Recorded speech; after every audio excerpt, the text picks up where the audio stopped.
ठीक है, हम आज सोमवार को प्राकृतिक गैस का तकनीकी विश्लेषण देख रहे हैं। तो चलिए चार्ट्स पर नजर डालते हैं। यहाँ हम देख सकते हैं कि प्राकृतिक गैस में एक अच्छा उछाल आया है। अब मैं यहाँ कुछ चीजों की ओर ध्यान दिलाना चाहता हूँ। सबसे पहले इस बिंदु पर, ठीक है, यह अभी भी प्राकृतिक गैस में एक खुला अंतराल है। हमारे पास रविवार से एक गैप था जो अब बंद हो गया है। इसलिए यह एक बहुत महत्वपूर्ण स्तर होगा जब प्राकृतिक गैस की बात आती है।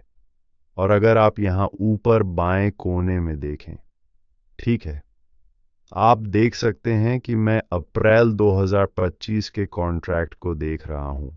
ठीक है, फ्यूचर्स में अप्रैल 2025 का कॉन्ट्रैक्ट। तो अभी इस रिकॉर्डिंग के समय, जो सोमवार को लगभग 12:30 पीएम ईस्टर्न स्टैंडर्ड टाइम है, हम 78.6 क्षेत्र का अस्वीकार देख रहे हैं। तो यह बहुत महत्वपूर्ण होने वाला है। अगर हम 4 क्षेत्र के ऊपर बंद नहीं कर सकते, तो मुझे उम्मीद है कि प्राकृतिक गैस वापस नीचे कुछ इन स्तरों की ओर उतरना शुरू कर देगी। फिर से ध्यान दें कि यहाँ प्राकृतिक गैस में अभी भी एक खुला गैप है जिसे वे वापस आ सकते हैं या नहीं भी आ सकते। ठीक है, तो ये एक चीज है जिसके बारे में हम हमेशा बात करते हैं। जब प्राकृतिक गैस की बात आती है, वे इन गैप्स को काफी लंबे समय तक खुला छोड़ सकते हैं। हमारे पास जनवरी 2023 से एक गैप था जो 2 साल तक खुला रहा और पिछले कुछ हफ्तों में बंद हुआ। तो आपको छोटे समय सीमा पर क्या देखना चाहिए? ठीक है, अगर आप सेल एंट्री की तलाश में हैं, तो सबसे पहले यहाँ इस 4 घंटे के निशान से शुरू करते हैं। हम यहाँ फिर से गैप देख सकते हैं। यहाँ अभी रिजेक्शन पॉइंट हो रहा है। फिर से बाजार खुले हुए हैं।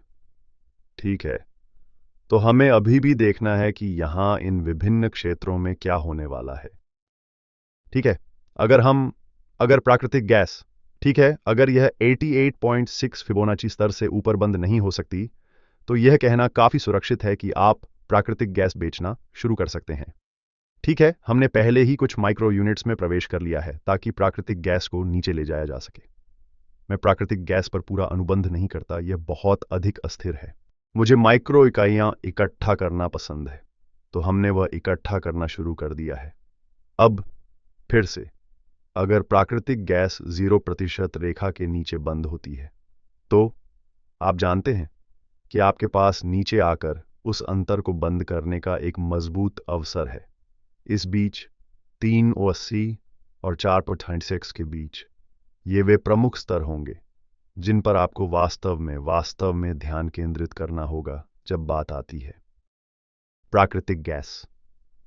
और इस विश्लेषण को समाप्त करने से पहले, अगर आपको कुछ मूल्य मिल रहा है, अगर आप मेरे चैनल पर और अधिक प्राकृतिक गैस देखना चाहते हैं, तो लाइक बटन दबाएं, और अगर आप नए हैं तो सब्सक्राइब करें और अपनी सूचनाएं चालू करें ताकि हम निश्चित रूप से आपकी मदद कर सकें। तो अब 1 घंटे के चार्ट पर चलते हुए हम यहाँ स्पष्ट रूप से देख सकते हैं कि अस्वीकृति बिंदु फिर से इस स्तर पर शुरू हो रहा है। तो जब तक यह आज के बाकी दिन के लिए बना रहता है, हमें प्राकृतिक गैस को इस स्तर पर वापस नीचे उतरते हुए देखना चाहिए। और अगर हम उस स्तर को तोड़ सकते हैं, तो हम अगले 24 से 48 घंटों में उन निचले स्तरों को लक्षित करना शुरू कर देंगे जहां उनके गैप्स हैं। अरे, देखने के लिए धन्यवाद। फिर से, अगर आपको कुछ मूल्य मिला है तो मेरे लिए उस लाइक बटन को दबाएं, और अगर आप नए हैं तो सब्सक्राइब करें, और अगर आपके कोई सवाल या टिप्पणियां हैं तो उन्हें नीचे छोड़ दें। मैं अपने सभी टिप्पणियों का 24 घंटे के भीतर उत्तर देता हूं। आपका दिन शुभ हो।